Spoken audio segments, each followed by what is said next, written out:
The man who remembered the future. Imagine waking up one day with memories of the future, things that haven't happened yet, but you remember them as if they already did.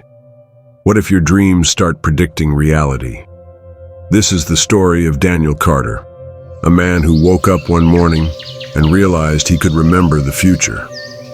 Daniel Carter was an ordinary man living in New York City, but one morning, everything changed.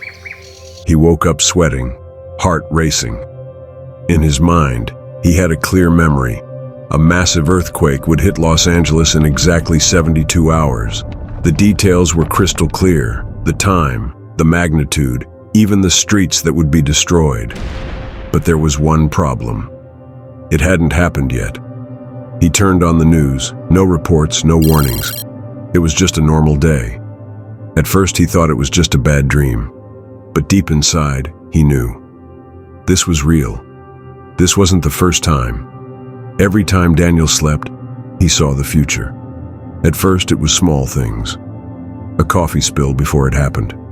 A stranger's words before they spoke them. A sudden car accident that he avoided just in time. But this time, it was different. Thousands of lives were at risk. Daniel had only 72 hours. He called the authorities, but no one believed him. "You're crazy," they said. "There's no warning of an earthquake." Frustrated, he took to social media, posting the exact time and location of the disaster. Some laughed, some called him a fake prophet.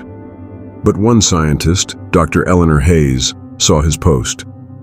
She was an expert in seismic activity and was shocked. His prediction matched an anomaly in her data. She contacted him immediately. "How do you know this?" Daniel had no answer.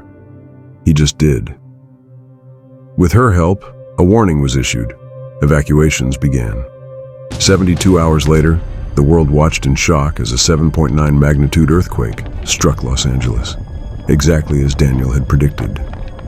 Buildings collapsed, roads cracked, but thousands of lives were saved because of the evacuation. The media went into a frenzy. Who was this man? How did he know? Some called him a miracle. Some called him a fraud. But Daniel had no answers. Because as soon as the disaster passed, a new memory appeared in his mind. This time it was bigger, and he knew. This was just the beginning. What would you do if you could remember the future? Would people believe you, or would they call you crazy? Comment below. If you had this power, would you use it or hide it?